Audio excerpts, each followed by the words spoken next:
Listen closely, for the Earth itself holds secrets within its ancient heart. Before the mountains reached their current jagged peaks, before the very concept of humanity was but a distant, nascent dream, there existed an age of unimaginable grandeur. 70 million years ago, a vast canvas of primordial life unfolded across continents that now lie submerged or reshaped by time's relentless hand. This was the vibrant, terrifying zenith of the Cretaceous period, a world painted in hues of deep green and sapphire blue, where colossal creatures reigned supreme. The air itself, thick with the scent of strange, towering flora, hummed with the energy of evolution in its most ambitious phase. Life thrived in exuberant, often perilous forms, each species perfectly sculpted by the merciless demands of survival. Giant ferns carpeted the land, while immense cycads stood as sentinels guarding secrets whispered by prehistoric winds.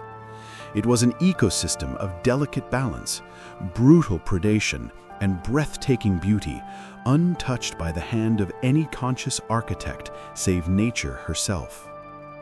Yet, within this epic narrative, beyond the roar of ancient beasts and the rustle of primeval jungles, lies a story almost too profound to grasp.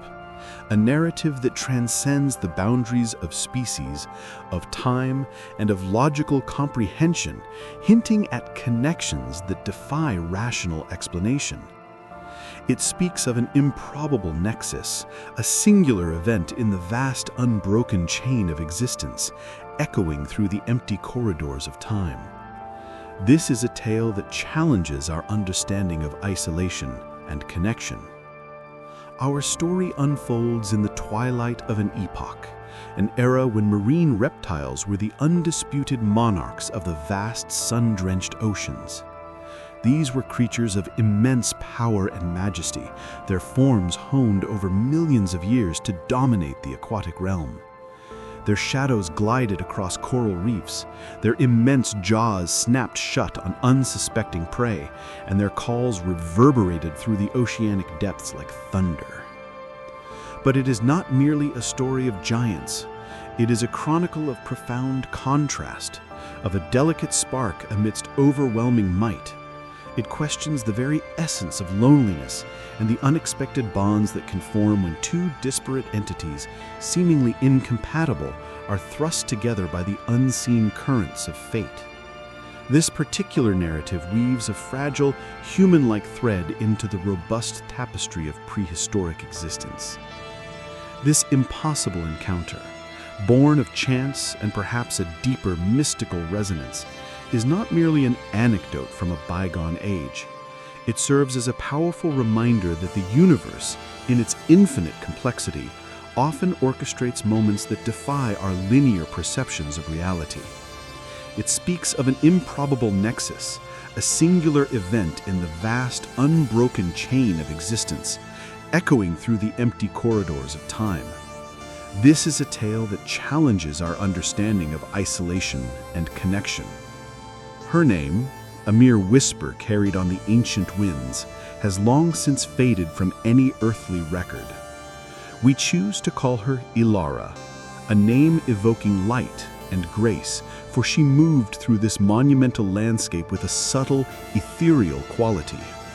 She was a paradox, a living anachronism, a human form dwelling in a world utterly unsuited for her species. How she came to be in this terrifyingly magnificent era remains the deepest enigma. Was she a solitary traveler, a ghost of the future, torn from her own time by some cosmic tremor or forgotten portal? Perhaps a primordial consciousness, an early, fragile manifestation of the human spirit, imbued with an impossible sentience millions of years ahead of schedule, birthed by the very essence of the nascent Earth itself. Elara's very presence was a fundamental anomaly, a ripple in the grand linear progression of biological history. She possessed no tools of advanced civilization, no knowledge of future technologies. Her survival was an act of pure, distilled instinct, coupled with an innate understanding of the natural world, honed to a razor's edge by relentless necessity. Her eyes, the color of a calm twilight ocean, held a profound depth, an ancient wisdom that seemed to transcend her delicate form. Within their gaze lay a reflection of immense sorrow for a lost world and an unyielding curiosity for the vibrant, dangerous beauty surrounding her.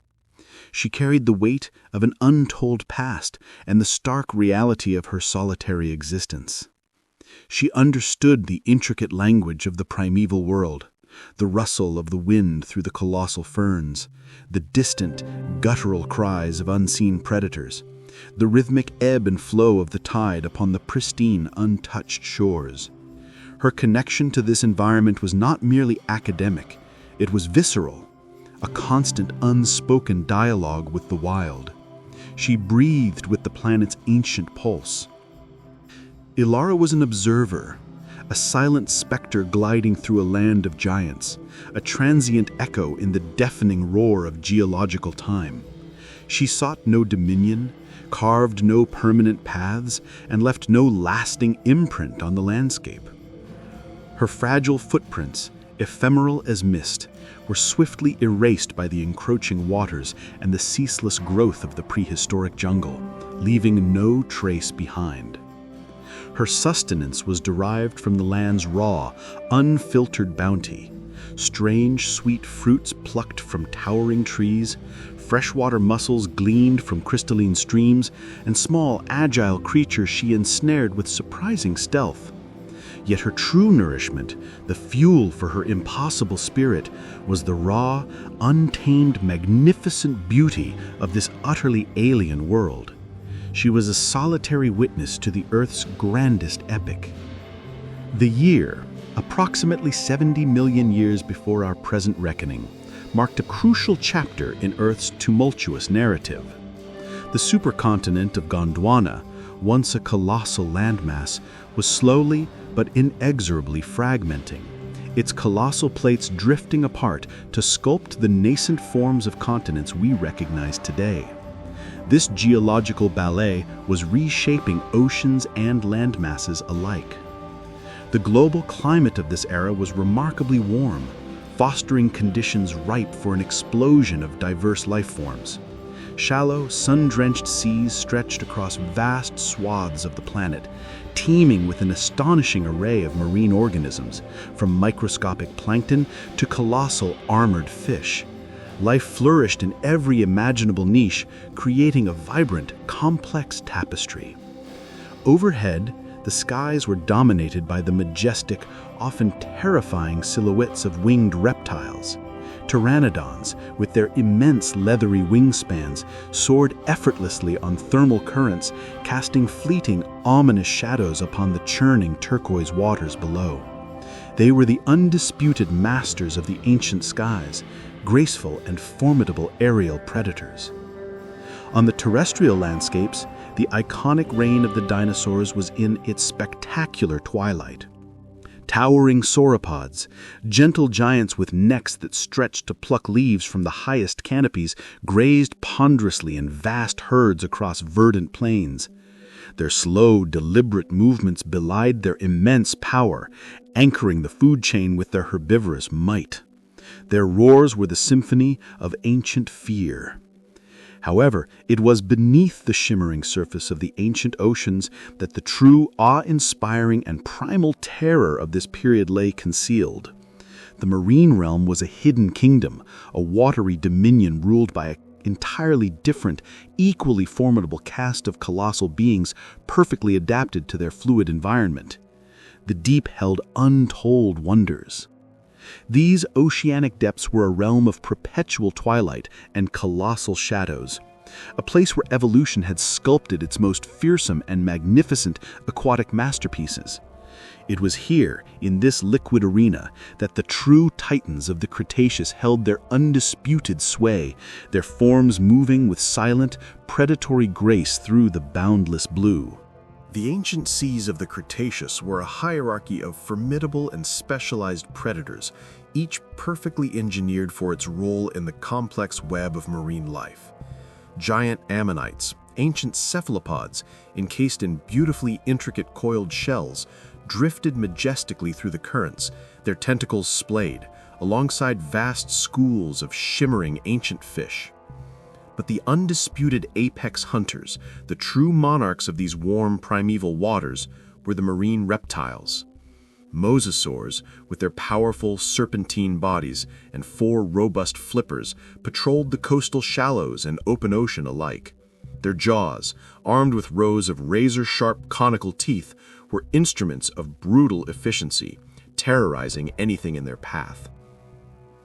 Plesiosaurs, another remarkable lineage of marine reptiles, pursued their prey with an almost balletic grace. Their long, elegant necks snaked through the water, allowing for sudden, lightning-fast strikes, while their robust, turtle-like bodies propelled them with powerful strokes of their paddle-like limbs. They were the stealthy assassins of the ancient depths. Even among these magnificent and terrifying leviathans, whose very existence was a testament to evolutionary success, there were whispers. Legends, passed not through language but through the primal fear imprinted in the genetic memory of prey animals, spoke of something older, something vastly grander, a force lurking in the abyssal depths. This was a true king of the deep, a creature whose very scale and lineage spoke of an earlier, more monstrous age. It was a geological echo, a living relic of epochs past, a survivor of cataclysms that had reshaped the very face of the planet. This entity was a testament to enduring primal power, a being of unimaginable antiquity. Its presence was felt more than seen, a deep, pervasive thrumming beneath the waves that resonated in the very bones of every creature in the ocean. This was the entity that Elara, in her solitary and often perilous wanderings along the Untamed coastline, had begun to perceive with an almost mystical clarity, a premonition of the colossal. She felt its immense, silent power through the vibrations of the earth, through the sudden stillness of the smaller marine life, and through an inexplicable pull towards the deepest, most secluded coves. This was not merely a large predator. This was an embodiment of the primeval ocean itself, an ancient, living force. Elara had spent countless sunrises and sunsets observing the intricate ballet of life along the prehistoric coastline. Her days were a meticulous study of the natural world, the migratory patterns of shimmering schools of fish, the precisely chosen nesting grounds of ancient leathery-shelled turtles. Her senses had become extensions of the primeval environment. But amidst these familiar rhythms, she had also grown accustomed to a different kind of sensation, an anomaly that defied easy explanation. Occasionally, she would feel a profound tremor, a deep, pervasive thrumming beneath the waves. It was a resonance that bypassed her ears, vibrating not through the air, but through the very bedrock and into her bones. This was no ordinary seismic activity, no distant volcanic rumble. It possessed a living quality, an organic pulse of immense power, hinting at a presence of unimaginable scale. It was a signature of something vast, moving with deliberate, unhurried might in the silent, lightless depths, a silent, powerful heartbeat of the ocean. This unique vibration, more a feeling than a sound, intensified subtly when she ventured near a particular secluded cove. This cove, with its high, sheer cliffs and unusually deep indigo waters, seemed to draw the most powerful currents and, perhaps, the most ancient secrets of the sea. It had a solemn, almost sacred aura. The local marine life, usually bustling and vibrant, often fell into an unnatural hush around this cove. Smaller fish would vanish. Seabirds would circle higher, their calls subdued. It was a palpable quiet, a respectful silence acknowledging a dominion that lay beyond their understanding, a silent reverence for an unseen titanic entity. Elara, with her heightened instincts and profound connection to the natural world, instinctively understood these subtle signs. Her intellect, though unburdened by scientific nomenclature, recognized the signals of an apex predator so immense, so ancient, that its mere passage altered the very energy of the surrounding waters. It was the presence of Kronos. She knew, with a certainty that resonated deep within her soul, that this was the living monument to time, the colossal Pliosaur, the last of his gigantic lineage. His existence was not just a fact of biology. It was a living myth, a testament to an earlier, more ferocious era, a force of nature personified. Kronos was far more than merely a creature. He was a living fossil, a colossal Pliosaur, arguably the last truly gargantuan member of his ancient lineage. His very being was a defiance of extinction, a testament to raw, enduring power. A magnificent survivor from an epoch long past, he far surpassed, in sheer scale and primal ferocity, even the largest mosasaurs of the current Cretaceous period. Imagine a beast whose immense body, streamlined and densely muscled, stretched to lengths that dwarfed even the largest whales of our modern oceans. He was a living mountain of flesh and instinct. His propulsion through the water was achieved by 4 immense, powerful flippers, each capable of generating incredible thrust, propelling him with terrifying speed and agile precision despite his colossal size. He moved with a grace that defied his bulk, an efficient, silent engine of destruction in the dark abyss. His head alone was a leviathan in itself, larger than a small fishing vessel, a fortress of bone and muscle. It was dominated by a jaw of monstrous, crushing strength, capable of severing the largest prey with effortless ease, its power honed by millions of years of evolutionary refinement. Its bite was the ultimate force. Within that colossal maw, rows of thick, conical teeth, each as long as a man's forearm, were weapons forged in the crucible of primal predation, capable of inflicting catastrophic damage with a single devastating snap. Kronos was a living submersible, an engine of silent, predatory power whose passing shadow could momentarily eclipse the sun for the unsuspecting schools of fish beneath him. He was a solitary king, a creature of immense, unfathomable age, his body bearing the scars of countless titanic battles against rivals long since turned to dust and fossilized stone. He was neither benevolent nor malevolent. He simply was. A primal force of nature, perfectly adapted to a world that had almost entirely forgotten his kind, existing as a solitary, magnificent echo of an earlier, more fearsome age. His ancient existence was a living memory of the deep. Elara had always been drawn to the secluded, high-cliffed cove. It was a place of dramatic beauty where the sheer rock faces plummeted into unusually deep, sapphire blue waters. This particular afternoon, however, the air above the cove felt strangely charged, heavy with an unspoken, almost electric anticipation. The usual vibrant chatter of the smaller coastal creatures was notably subdued, their instinctive calls replaced by an unnerving quietude. The normally boisterous seabirds now circled higher, their cries muted, as if sensing an immense, unseen presence beneath the deceptively calm surface. A profound stillness had fallen. A different kind of storm was brewing, not within the turbulent prehistoric skies, but deep beneath the ocean's shimmering surface. The pressure seemed to build, a silent, internal agitation that Elara felt with a keen, almost clairvoyant sensitivity. The very water seemed to pulse with a hidden energy.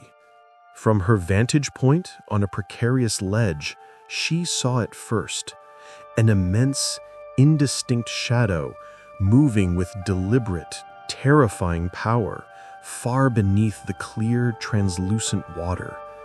It was too vast, too broad, too deep-bodied to be any known mosasaur. A thrill, both of fear and profound wonder, coursed through her. As the colossal shape drew closer, the very water above it seemed to boil and shift, not from agitation, but from the sheer, unimaginable displacement of mass. It was as if the ocean itself was parting, making way for a being of impossible scale, a moving mountain of ancient flesh and muscle. Then, slowly, majestically, a massive dorsal fin, craggy and ancient as a weathered mountain peak, broke the surface. It sliced through the water with the quiet, inexorable force of a tectonic plate, creating powerful, slow ripples that spread across the cove. It was unmistakably Kronos. Yet, there was an unexpected quality to his movements. He was not exhibiting the frantic, aggressive patterns of a hunt.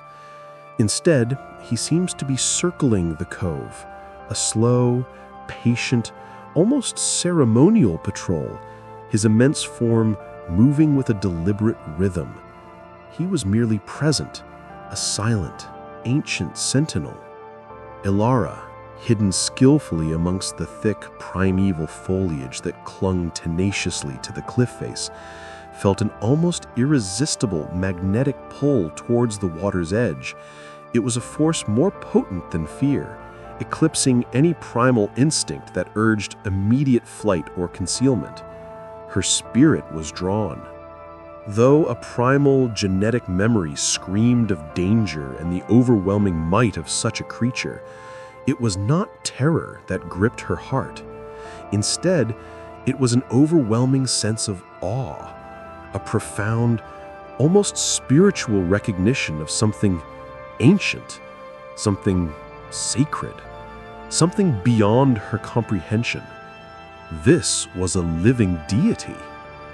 This colossal creature, a living fragment plucked from the very crucible of epochs long past, embodied the untamed wildness, the raw power, and the terrifying beauty of the world she had come to inhabit. He was the very essence of primeval Earth, distilled into a single, magnificent, terrifying form. And then, with an inevitability that felt destined, it happened. The leviathan, in its slow, powerful circuit of the cove, turned its enormous head. The movement was deliberate, unhurried, yet filled with an ancient purpose that transcended mere instinct. Its gaze swept across the cliff face. Its eye, ancient and black as polished obsidian, swiveled slowly in its massive socket. For a moment that stretched into an eternity, it locked onto her. Through the translucent blue-green water, across the unfathomable expanse of 70 million years, and the insurmountable chasm between species, their gazes met. In that profound instant, the world held its breath.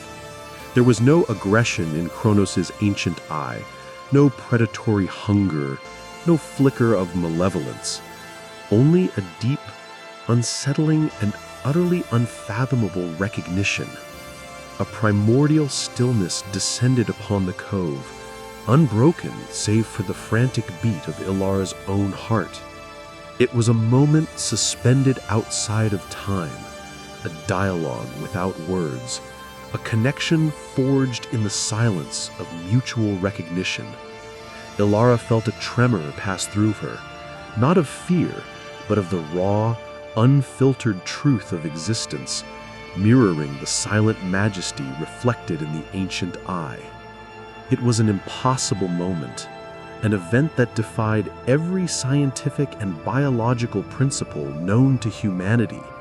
70 million years of divergent evolution, of separation into entirely distinct branches of life, compressed into a single, profound, shared glance between two utterly disparate beings, a cosmic anomaly. Elara, without conscious thought, propelled by an instinct far older than her physical form, rose from her hidden place amongst the foliage. She walked with deliberate steps to the very precipice of the cliff, the rugged rock crumbling slightly beneath her feet, heedless of the danger. Her courage was absolute. At the edge, facing the colossal creature, she extended an arm, her palm open and upturned, a universal gesture of peace and profound vulnerability that transcended the chasm of time and biological classification. It was an offering of trust, pure and unburdened by fear or deceit, into the unknown. Kronos responded, slowly, with a grace that seemed impossible for a creature of his immense size. He rose closer to the surface. The water around him churned gently, displaced by his colossal form, his ancient skin shimmering with an iridescent glow under the prehistoric sun. He acknowledged her offering. Then he emitted a sound, a deep, resonating hum that vibrated through the water, through the very bedrock of the cliff, and into Elara's very soul. It was a sound of immense age, of profound solitary grandeur, a melodic echo from the abyssal depths, and perhaps a sound of ancient recognition. She knelt at the water's edge, utterly unafraid, her gaze unwavering. As the leviathan drew near, its colossal head breaking the surface with a gentle displacement of water, she saw not a monster, but a being of profound, ancient intelligence, a survivor, a silent witness to countless eons. He was majestic. Its skin, rough and ancient, etched with the scars of untold battles and the passage of geological time, seemed to ripple with a quiet energy. Its breath, a deep, slow exhalation, carried the primal scent of salt, mineral-rich depths, and the untamed, primeval ocean itself, a breath from the deep past. There was no physical contact, no brush of skin against ancient hide, no tentative touch across the immense chasm of species. The encounter was one of pure, unadulterated presence, a silent communion of spirits across an impossible divide. It transcended the need for physical interaction. It was an exchange of understanding that resonated beyond the limitations of words, a dialogue conducted in the ethereal language of intuition and profound shared awareness. The air, thick with the scent of sea and primeval flora, vibrated with an invisible energy, connecting them in that singular moment. Elara felt a wave of memories, not her own but echoes, fleeting and profound, of Kronos's impossibly long life. She glimpsed the boundless vastness of the ancient oceans, stretching to horizons unseen, teeming with life and fraught with danger, a tapestry of infinite blue.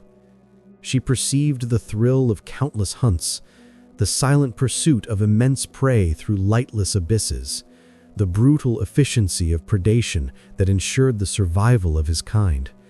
She felt the profound solitude of the deep, the endless, unchanging silence broken only by the whispers of the currents.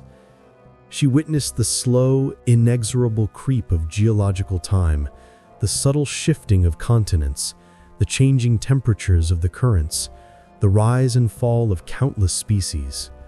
Kronos' memory was a living record of Earth's ancient, tumultuous history, vast and unbroken.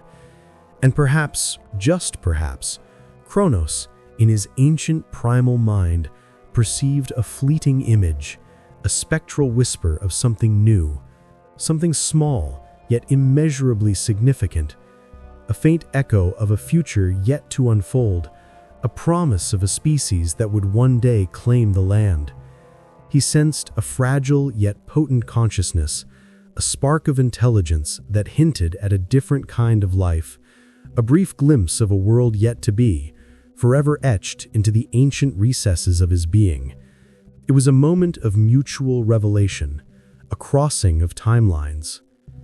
The moment hung suspended in the ancient air, timeless and profound, defying the relentless march of geological clocks. Then, as gently and mysteriously as he had first appeared from the depths, Kronos began his slow, majestic descent into the indigo waters of the cove. His colossal form submerged without a ripple of agitation, vanishing silently back into the unfathomable depths from whence he came. The water settled, the immense shadow receding into the blue-green abyss, leaving only the memory of his impossible presence. He returned to his ancient domain. The deep thrumming, the pervasive vibration that had permeated the very air and earth ceased. Only the ancient cove remained, its high cliffs and deep waters now imbued with a new, unspoken sanctity, a subtle transformation born of the extraordinary encounter. It was a sacred space. Elara stayed there for a long time, kneeling at the water's edge, her gaze fixed at the spot where the leviathan had disappeared. She watched the last of the ripples expand and then gently fade into the stillness of the ocean's surface, the physical traces of their meeting erased by the indifferent sea. The encounter had not altered the physical world, not in any perceptible way. The colossal dinosaurs still roamed the land, their thunderous steps shaking the ground. The seas still churned with their ancient, untamed energy, the circle of life and death continuing unbroken. But it had undeniably, irrevocably changed her. It had reaffirmed her improbable existence, given a profound and sacred meaning to her solitary vigil in this lost world. She was no longer merely an observer. She had, however fleetingly, intimately connected with the very soul of this ancient earth. The memory of Kronos, the forgotten king of the deep, and their impossible connection became an indelible core part of her very being. It was a sacred secret she carried within her, a testament to the hidden wonders of a world before time, a spiritual anchor in her impossible journey. The days that followed the encounter were imbued with a different hue for Elara. The world around her, though unchanged in its brutal, magnificent reality, now resonated with a deeper, more personal meaning. Every crashing wave, every soaring pterosaur whispered of the shared secret she held. She continued her silent journey, a phantom in the primeval, gliding through forests of ancient flora, traversing sun-drenched plains. Yet she was no longer merely observing, she was carrying the profound echo of that ancient gaze within her, a silent internal compass that guided her spirit. The knowledge of such an impossible connection, of a moment of shared, cross-species empathy that transcended the boundaries of language and biology, was a heavy burden, yet also a source of immeasurable strength. It solidified her sense of purpose, her reason for being a transient visitor in this majestic, terrifying world. She often returned to the secluded cove, sitting for hours in quiet contemplation, gazing out at the vast, enigmatic expanse of the ocean. Sometimes she would feel a faint tremor, a ghost of the deep thrumming, a fleeting sensation that brought a knowing, melancholy smile to her lips. The understanding she had gleaned from Kronos was not of facts or figures, but of fundamental truths, the interconnectedness of all life, the relentless power of time, and the profound, humbling majesty of the natural world in its most untamed form. These were universal insights. She understood the cycle of life and death, the beauty of adaptation, and the sheer, unyielding will to survive that permeated every living thing, from the smallest insect to the largest dinosaur. Her perspective had expanded, encompassing the full, terrifying glory of prehistoric existence. The world had gifted her an experience beyond dreams, a moment of profound, cross-species empathy that transcended the boundaries of language and biology. She was a silent witness to a miracle, forever bound to the memory of the last leviathan. Kronos, in his silent descent, returned to the lightless abysses that had been his dominion for uncounted millennia. His ancient mind, a labyrinth of instinct and primeval memory, now held a new, peculiar echo. The image of the small, fragile being on the cliff. He was a creature of vast, primal intellect, his understanding of the world shaped by predation, survival, and the slow geological pulse of the planet. Yet the brief, intense connection with Elara had rippled through his ancient consciousness, a fleeting anomaly in his timeless existence. He continued his solitary existence, hunting the colossal squids and ancient sharks of the deep, a living embodiment of the raw, untamed power of the prehistoric ocean. His routines were immutable, etched by millions of years of habit and instinct. He was the perpetual king. But occasionally, as he patrolled the vast, dark trenches or surfaced briefly in the moonlit shallows, a faint, non-threatening image would flicker in his mind. The silhouette of the small, fragile being on the cliff, the open hand, the piercing gaze. It was a memory without precedent. It was not a memory of prey, nor of threat, nor of arrival.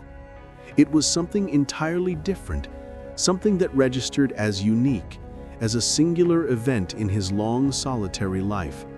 A spark of something new, a whisper from an alien time had touched his ancient soul. The encounter had introduced a subtle, almost imperceptible shift in the ancient leviathan's perception. He continued to be the apex predator, the king of the deep. But now a faint, human-shaped echo resonated within his vast primal being, a memory defying instinct. The oceans continued to churn. The currents continued to flow, carrying their ancient secrets. And in the heart of that primeval abyss, Kronos, the last of his kind, carried a silent, impossible tale, an encounter that briefly bridged the immeasurable chasm of time. The magnificent, terrifying age of the dinosaurs, though seemingly eternal, was itself moving towards its inevitable conclusion. The world was on the cusp of another monumental change, a cosmic event that would once again reshape the face of the planet and usher in new forms of life. Elara, in her timeless existence, was a silent witness to these subtle shifts, sensing the building tension in the very atmosphere, the changes in the distant cries of the great beasts. She understood, with an intuitive certainty, that this ancient epoch was beginning to wane. Her journey continued, her path interwoven with the last glorious days of the Cretaceous. She observed the grand dramas of predator and prey, the intricate dance of ecosystems, all imbued with a poignant beauty, knowing that such a world would soon be irrevocably altered. The memory of Kronos remained her anchor, a profound testament to the deep, unseen connections that bound all living things, regardless of how alien they might seem. It was a personal revelation, a spiritual truth revealed in the heart of the wild. She carried the echo of that ancient gaze, the hum of that ancient recognition, as she navigated the shifting landscapes, a silent pilgrim in a fading world. Her solitude was profound, yet within her heart she was never truly alone. The impossible encounter had forged a bond that transcended physical presence, a spiritual connection across 70 million years.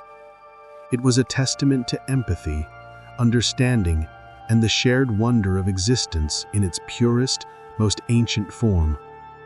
Her purpose, though never explicitly stated, was perhaps to bear witness, to feel, and to carry the stories of a lost Earth. She was the living archive, the silent chronicler of an age of titans forever changed by the leviathan.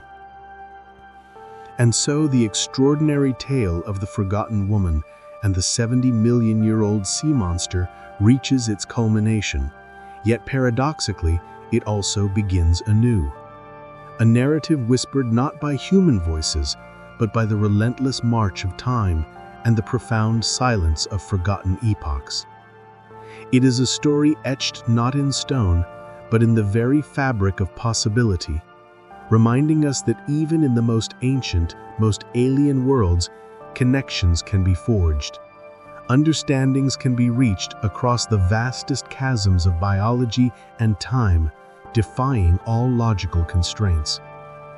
The truly impossible can, for a fleeting, breathtaking moment, become undeniably, profoundly real, leaving an indelible mark on those who bear witness. It challenges our preconceived notions of isolation, suggesting a deeper, more mystical interconnectedness within the universe.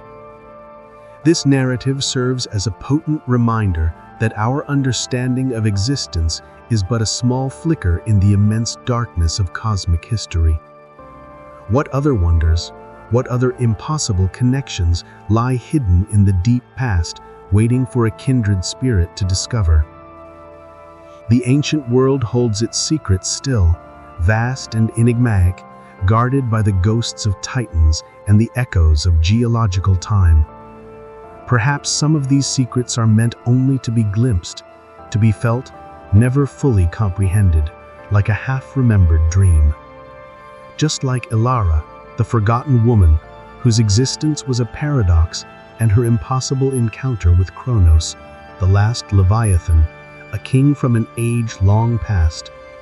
Their story is a silent testament to the mysteries that lie just beyond our grasp. May this tale inspire us to look deeper into the whispers of history, to feel the ancient pulse of our planet, and to remain open to the extraordinary possibilities that lurk in the untold stories of a world before our own. The impossible, after all, is merely a story yet to be believed.